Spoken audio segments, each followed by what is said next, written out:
बिस्मिल्लाहिर्रहमानिर्रहीम। अस्सलाम वालेकुम स्टूडेंट्स। बेटा 9th क्लास की बायोलॉजी के चैप्टर नंबर 3 में अभी तक हमने टू किंगडम क्लासिफिकेशन तक पढ़ा था। अब बेटा हमने 3 किंगडम क्लासिफिकेशन और 5 किंगडम क्लासिफिकेशन को गौर से देखना है।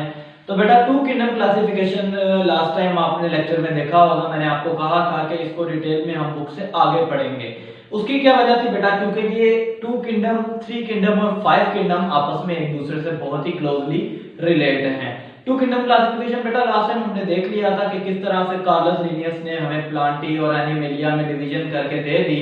लेकिन बेटा उसमें एक बहुत बड़ा इशू, एक बहुत बड़ा ऑब्जेक्शन ये उठा कि कुछ हमारे एनिमल्स ऐसे हैं, प्लांट्स ऐसे हैं जो कि अपना बिहेवियर शो करते हैं, लेकिन कुछ हमारे पास ऑर्गेनिजम्स ऐसे हैं जो कि ड्यूअल बिहेवियर शो करते हैं, जिनका बिहेवियर एनिमल लाइक भी है और जिनका बिहेवियर प्लांट लाइक भी है, जैसा कि यूग्लिना बेटा प्लांट बिहेवियर भी शो करता है, एनिमल बिहेवियर भी शो करता है। तो बेटा उनके लिए फिर क्या किया जाए, उनको किस ग्रुप में ऐड किया जाए? तो इस चीज के रहते बेटा हमने 3 किंगडम क्लासिफिकेशन पर काम करना शुरू किया। 1866 में बेटा अर्नस्ट हैकर ने 3 किंगडम क्लासिफिकेशन इंट्रोड्यूस करवाया, जिसमें उन्होंने एक नया किंगडम दैट इज प्रोटिस्टा इसको इंट्रोड्यूस करवाया, और इसमें बेटा इन्होंने यूग्लिना को एडजस्ट किया, यानी यूग्लिना और यूग्लिना लाइक ऑर्गेनिज्म सारे किंगडम प्रोटिस्टा में उन्होंने एडजस्ट किए।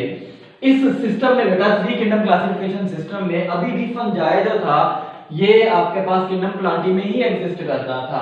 तो बेटा साइंटिस्ट को फर्दर इस चीज पर थोड़ा सा इश्यू रहा कि फंजाई जो है ये किंगडम प्लांटी में बिल्कुल लाया नहीं करता, बिकॉज फंजाई जो है ये बेटा रिजेंबल करता है प्लांट से इसकी प्रॉपर्टीज सेम है, लेकिन ये ऑटोट्रॉफ नहीं है।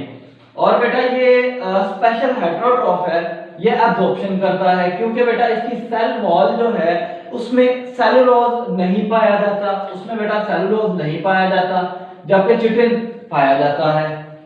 तो एक ये चीज इस पर 3 किंगडम क्लासिफिकेशन पर बड़ा ऑब्जेक्शन आया कि फंजाई की पोजीशन इसमें अभी ठीक से नहीं बताई गई, कि फंजाई को किंगडम प्लांटी में नहीं लाया करना चाहिए। नेक्स्ट बेटा दूसरा जो ऑब्जेक्शन था कि इस 3 किंगडम क्लासिफिकेशन सिस्टम में प्रोकैरियोट्स और यूकैरियोट्स को ठीक से डिस्क्राइब नहीं किया गया, इनको बेटा ठीक से एक्सप्लेन नहीं किया गया कि प्रोकैरियोट्स की प्रॉपर्टीज और यूकैरियोट्स की प्रॉपर्टीज किस तरह से आपस में डिफरेंट है और बेसिकली ये हैं क्या। तो बेटा ये आपके पास था 3 किंगडम क्लासिफिकेशन। इस चीज को बेटा अभी हम 5 किंगडम क्लासिफिकेशन के साथ पढ़ेंगे।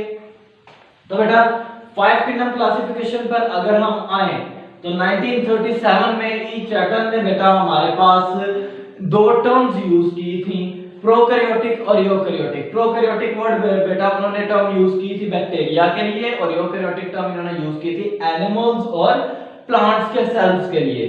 तो बेटा इन्हीं टर्म्स पर आगे काम करते हुए 1967 में रॉबर्ट विटेकर ने हमारा 5 किंगडम क्लासिफिकेशन सिस्टम इंट्रोड्यूस करवाया। इसकी बेटा इन्होंने दो बेस रखी, इसकी दो बुनियादें, दो बेसिस पर इन्होंने इसको इंट्रोड्यूस करवाया। First one is level of cellular organisation, कि ये किस तरह से सेलुलरली ऑर्गेनाइज होते हैं, प्रोकैरियोटिक, यूनिसेलुलर यूकैरियोटिक या फिर multicellular eukaryotic. Level of cellular organisation एक इसकी बेस थी, जिसकी बेस पर हमने 5 किंगडम क्लासिफिकेशन इंट्रोड्यूस किया। और दूसरा इनका मोड ऑफ न्यूट्रिशन, कि ये अपनी न्यूट्रिशन कैसे हासिल करते हैं, ये फोटोसिंथेसिस करते हैं, ये एब्जॉर्प्शन करते हैं, ये इंजेशन मतलब निगलना, अपने फूड को निगलते हैं जैसा कि हम अपना फूड निगलते हैं। तो बेटा ये 3 इसकी मोड ऑफ न्यूट्रिशन है। इन दो की बेस पर बेटा हमने अपने 5 किंगडम्स को क्लासिफाई किया।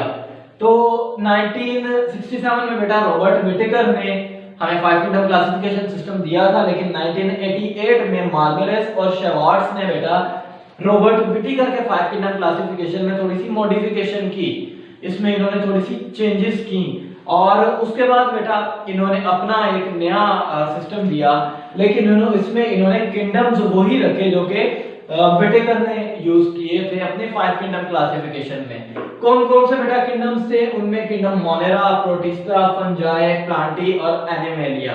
अब बेटा इनकी डिटेल आपकी बुक से देख लेते हैं फर्दर।